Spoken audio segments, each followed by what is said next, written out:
Court نے کہا تھا کہ چونکہ پاکستان تحریک انصاف کے ساتھ الیکشن سے پہلے اور الیکشن کے بعد جتنی زیادتیاں ہوئیں، لہٰذا ان کے بنا پر انہوں نے مکمل انصاف فراہم کرتے ہوئے آئین کا آرٹیکل 187 استعمال کرتے ہوئے ان کو یہ مخصوص نشستیں دینے کا آرڈر جاری کیا تھا۔ اور اس پر سلمان اکرم راجہ نے یہ بھی کہا کہ ماضی میں بھی الیکشن کمیشن آف پاکستان نے اور حکومت نے الیکشن کو سیبوٹاج کرنے کے لیے کوششیں کی گئی۔ اس سلسلے میں انہوں نے اصغر خان کے کیس کا حوالہ دیا۔ آپ کو یاد ہوگا کہ جب 1990 کے انتخابات میں جب پاکستان پیپلز پارٹی کو الیکشن کو بے نظیر بھٹو کو حکومت کو گرانے کے حوالے سے ایک جو بنی تھی IGI بنی تھی، اور پھر انہوں نے ایک سیل بنا تھا جو اس کو پیسے دیے گئے کہ کس طرح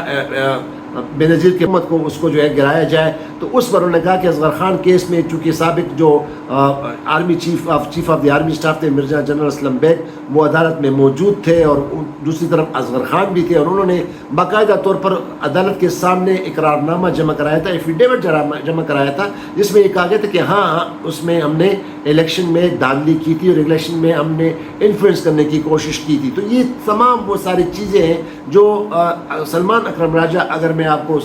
بریفلی بتاؤں، ان کا تمام نقطہ یہی تھا۔ دوسری جانب انہوں نے جتنے بھی نظر ثانی کی درخواستوں پہ جتنے بھی ججمنٹس آئے ہیں، انہوں نے وہ ججمنٹ جو ہے ان کی ساری تفاصیل جو ہے وہ عدالت کو دی۔ ایک موقع پر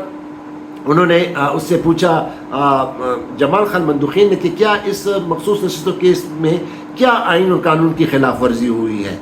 تو اس نے کہا کہ اس میں کوئی آئین اور قانون کی خلاف ورزی نہیں ہوئی ہے۔ اصل میں یہ جو جج صاحبان جو ہے جس کا اشارہ کر رہے ہیں کہ جو اس 12 جولائی کے فیصلے میں جو 8 ججوں نے متفق کا فیصلہ دیا تھا، اس میں 2 جج صاحبان نے بھی فیصلہ دیا تھا، الگ نوٹ لکھا تھا، اور اس میں جسٹس جمال خان مندوخین تھے اور جسٹس سابق چیف جسٹس جو کہ اس وقت قاضی فائزی صاحب اس بینچ کو ہیڈ کر رہے تھے رکنی بینچ کو، انہوں نے بھی یہ تسلیم کیا تھا کہ پاکستان تحریک انصاف کے 39 ممبران جو ہیں وہ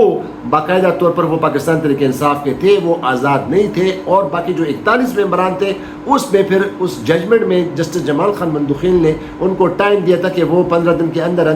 الیکشن کمیشن کے سامنے اپنے ایفیڈیوٹ اور سرٹیفکیٹ PTI کے وہ سرٹیفکیٹ جمع کرا دے۔ تو اس پہ پھر یہ بھی اعتراض اس نظر ثانی کی درخواستوں میں اٹھایا جا رہا ہے کہ یہ تو آئین اور قانون میں تو 3 دن کا لکھا ہے، تو یہ 15 دن کیسے دیے گئے؟ تو یہ آئین کی خلاف ورزی ہے۔ وہ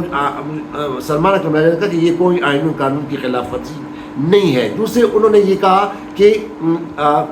جسٹس مسرت ہلالی نے ان سے پوچھا کہ آپ یہ بتائیں کہ یہ الیکشن کے دوران آپ کچھ میٹنگ کرتے تھے، تو اب وہ جو سٹارٹ میں نے آپ کو بتایا، تو انہوں نے سلمان اکرم راجہ نے بتایا کہ نہیں، ہم تو میٹنگ کر ہی نہیں تھے، آپ کو پتہ ہے کہ الیکشن سے پہلے کس طرح یہ حالات واقعات تھے جب پاکستان تحریک انصاف کے بہت سارے رہنما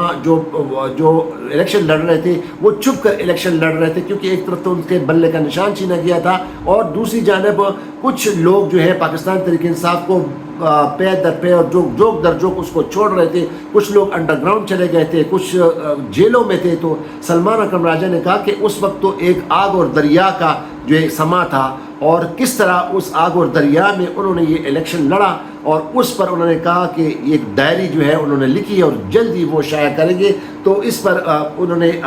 جسٹس جو مسرت ہلالی ہے ان کو یہ جواب دیا کہ وہ تو آگ اور دریا کا سما تھا، اور کس حالات میں ہم نے الیکشن لڑا، اور جلدی وہ ڈائری جو ہے وہ شائع کریں گے۔ یعنی مطلب یہ کہ وہ پاکستان تحریک انصاف کے جتنے بھی کینڈیڈیٹس تھے، جب وہ الیکشن کمیشن میں کاغذات نامزدگی جمع کراتے تھے تو راستے میں ان پر اٹیک ہوتا تھا، ان کے گھروں پہ اٹیک ہوتا تھا، ان سے کاغذات نامزدگیاں جو ہیں ان کے وہ جو فائلیں وہ چھینی جاتی تھی۔ یعنی جن حالات میں یہ تمام جو الیکشن ہوئے وہ تمام کا احاطہ وہ عدالت کو یہ بتا رہے ہیں مختلف چیزوں پہ۔ آج انہوں نے باقاعدہ نوٹس بنائے تھے، اور نوٹس بھی کئی سیٹس انہوں نے بنائے تھے۔ ایک تو نوٹس انہوں نے یہ ایک سیٹ بنایا ہوا تھا جس میں یہ تمام ان ججمنٹ کی تفاصیل انہوں نے دی تھی کہ جو نظر ثانی کی درخواستیں جب آتی ہیں اس میں کورٹ کے کس طرح ججمنٹ آئے ہیں۔ دوسری انہوں نے جو فنڈامنٹل رائٹس کے حوالے سے انہوں نے ایک باقاعدہ نوٹ بنا کر بھیجا ہے، وہ بھی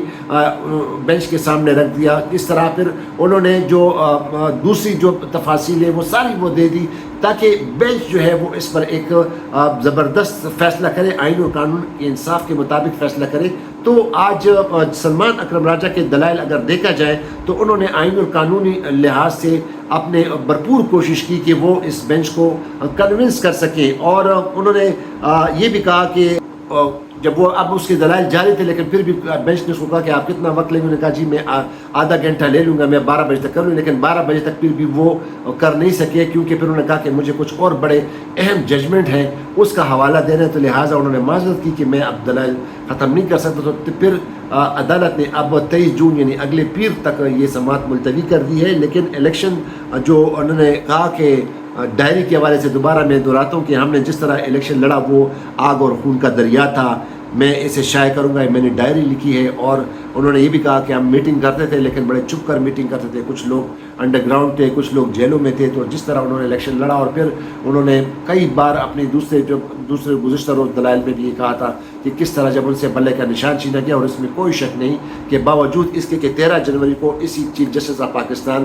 جو قاضی فائز عیسیٰ تھے انہوں نے بلے کا نشان ان سے چھینا تھا پاکستان تحریک انصاف سے. لیکن 8 فروری کے جو انتخابات ہوئے اور پھر عوام نے جس جذبے اور جوش اور ولولے کا اظہار کیا, اس کے باوجود بھی حالانکہ کوئی نشان نہیں تھا, لیکن پاکستان تحریک انصاف کی یہ بہت بڑی کامیابی ہے کہ ان کے ورکروں نے اور ان کے نمائندوں نے اور ان کے رہنماؤں نے کس طرح اس الیکشن کے دوران محنت کی اور لوگوں کو کنونس کیا. کیونکہ ہمارے اکثر لوگ جو ہے نہ دہندہ ہوتے ہیں نہ خواندہ ہوتے ہیں, وہ لوگ ان کو پتہ نہیں ہوتا جب ووٹ ڈالتے ہیں. لیکن پھر بھی 24 کروڑ کے عوام نے باقاعدہ پاکستان تحریک انصاف کو جیت سے ہمکنار کیا. یہ الگ بات ہے کہ پھر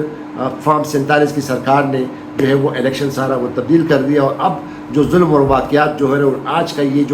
جو سامنے جو کیس چل رہا ہے نظر ثانی کا, اب دیکھنا یہ ہو کہ اس نظر ثانی پہ